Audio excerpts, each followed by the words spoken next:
Meditation in schools, the only path toward the forthcoming peaceful nation and a peaceful world. Respected leaders, educators, and members of the administration, take a gentle pause. Before we talk about meditation in schools, I want to begin with one shocking scientific fact. The human brain is not designed for the world we live in today, not for the constant noise, not for the endless rush, not for the pressure, not for the digital overstimulation, not for the emotional chaos around us. Our children are living in a world their nervous system was never built to handle, and because of this, pause, step voice down. Anxiety is rising, depression is rising, violence is rising, screen addiction is rising, attention span is shrinking, emotional stability is collapsing. And let me say this clearly, you cannot manage this with textbooks. You cannot manage this with discipline. You cannot manage this with punishment. You cannot manage this with exams or marks. You can manage this only with a trained mind.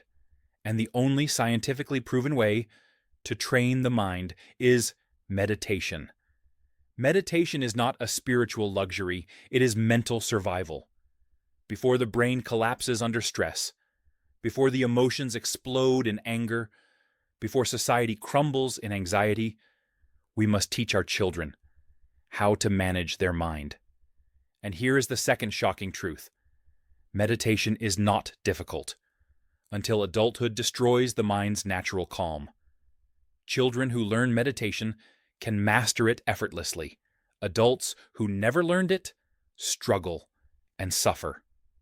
This is why meditation must begin at school age, not in middle age, and science confirms this. Psychology confirms it, neuroscience confirms it, the Maharishi effect confirms it, HeartMath confirms it, Harvard, Stanford, and Oxford confirm it. The Global Consciousness Project confirms it. This is not philosophy. This is hard scientific evidence. If we want a peaceful nation, we must train peaceful minds. And that begins in the classroom, not in adulthood, not in crisis, not in hospital beds, but in childhood, while the mind is still fresh, open, and unbroken. Part A, Science and Global Evidence. 1. The Maharishi Effect. Over 50 scientific studies across the USA, Europe, Africa, and Asia show when even 1% of a population meditates, crime, accidents, and violence drop significantly. This is known as the Maharishi Effect.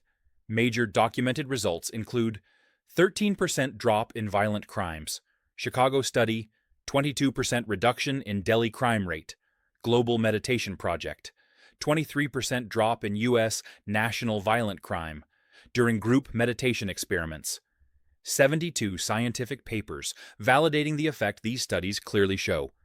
Collective calm reduces collective chaos. If meditation can reduce crime in entire cities, imagine what it can do inside a school. Our schools do not need more discipline. They need inner discipline, and only meditation creates that. 2. HeartMath Institute.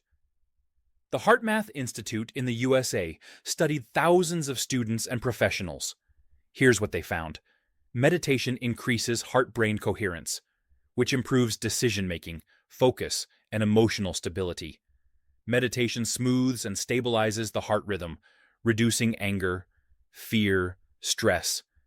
Students practicing coherence showed 24% improved math scores, 31% better attention, 30% better classroom behavior, 38% improvement in emotional regulation.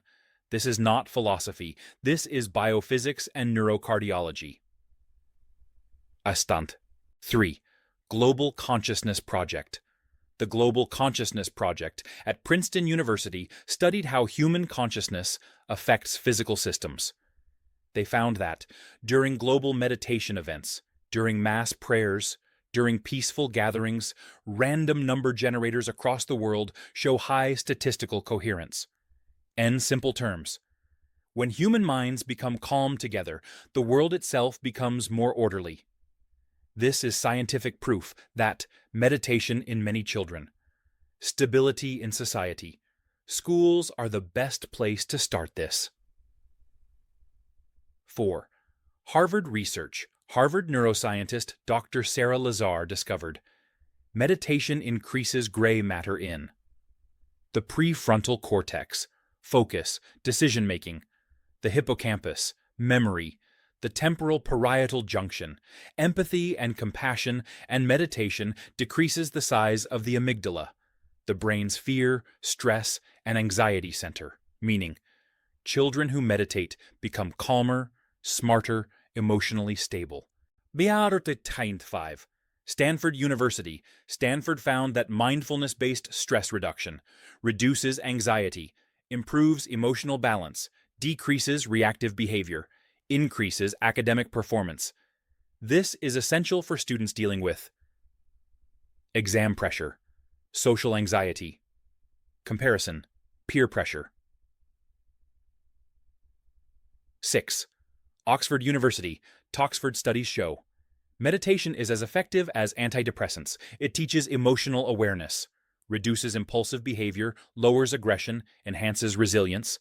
In children, it prevents bullying, self-harm, emotional breakdowns, academic burnout. 7. Neuroscience of early mind training to scientific reasons. Meditation must begin early.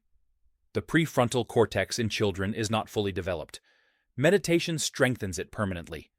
Neural pathways built in childhood last for decades.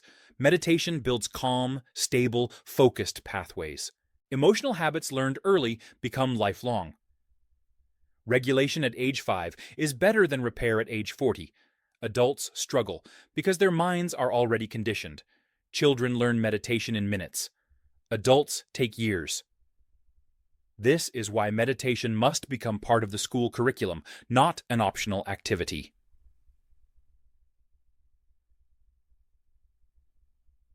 8. Why policymakers must act now. Respected leaders, you make decisions for millions of children, but even the most intelligent policy becomes meaningless if the minds of our children are anxious, unfocused, distracted, emotionally unstable, overstressed. A country does not develop through GDP. A country develops through mental health. Meditation is mental health education, and it must begin in school. If administrators do not understand meditation, it is because they themselves were never trained. But today, we have a chance to break that cycle. 9. What government must do.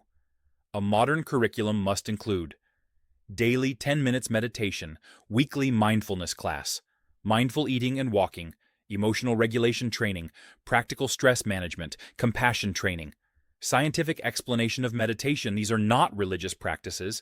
These are evidence-based mental health tools. Part B, Psychology, Social Reality, and National Responsibility. 1. The hard truth. A child's mind is like wet clay. A grown-up mind is like dry clay. A child can easily learn silence, presence, patience, emotional balance, self-awareness, focus. But an adult mind, conditioned by stress, comparison, competition, academic pressure, social anxiety, emotional wounds, finds meditation extremely difficult. Adults then say, meditation doesn't work for me. My mind is too restless. Meditation is a waste of time. I can't sit quietly. The problem is not meditation. The problem is late introduction. Meditation should not be taught at 40. It should be taught at 4.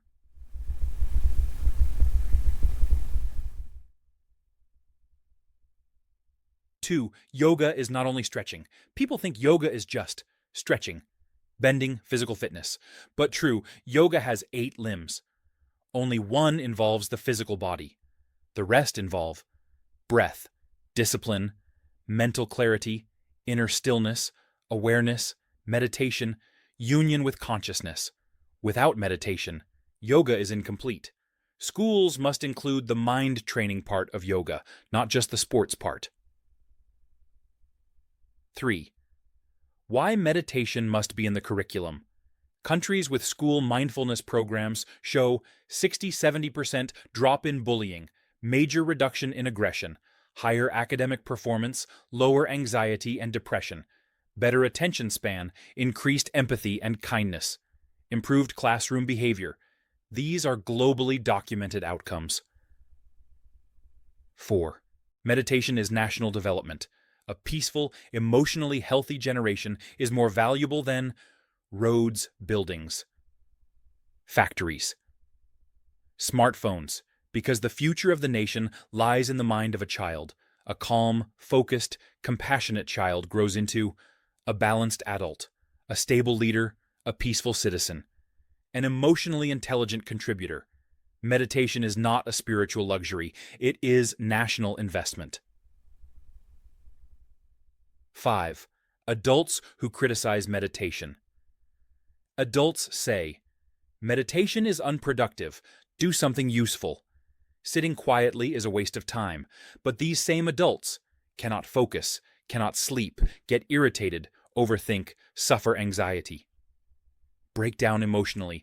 Their minds are in a rat race 24 hours a day. Meditation does not reduce productivity.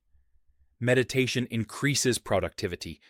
It is like sharpening the axe before cutting the tree. 6. Government must understand this. If leaders want mentally healthy citizens, peaceful communities, reduced crime, emotionally strong youth, lower addiction, higher academic success, disciplined youth, productive adults, a stable society, then meditation must be part of the official curriculum. Countries like Australia, UK, Japan, New Zealand, Bhutan, Netherlands, Thailand have already implemented it, with remarkable success. India, the land where meditation was born, should be leading the world, not following it. See me. Ladies and gentlemen, today you are not just listening to a lecture. You are hearing a warning and an invitation. A warning that if we do not train the minds of our children now, we will pay the price later. In rising violence, rising frustration, rising mental illness, rising emotional instability, rising suicides, and rising social unrest. But it is also an invitation to build the kind of future our children truly deserve. A future with less anxiety, less distraction, less aggression, less emotional collapse, less chaos, and a future with more focus, more compassion, more emotional strength, more discipline, more peace.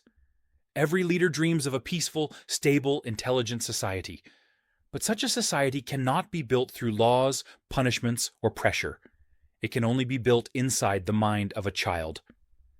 Meditation is the most powerful educational tool humanity has discovered. More important than math, more important than sports, more important than any subject, because it trains the pilot of every skill, the human mind. So today, I urge you, not as administrators, not as policymakers, but as human beings responsible for the next generation. Commit to introducing meditation in schools. Commit to giving children the emotional tools you never received. Commit to building a future where mental peace is normal, not rare. Commit to becoming the generation that understood peace begins within. Because if not you, who, if not now, when? Meditation is not about changing children. It is about saving them, and through them, saving the future of our nation. Meditation is a scientific necessity. Meditation is national responsibility. Meditation is the only way forward. Founder, Holistic Wellness Foundation, Imphal Healing Beyond Boundaries.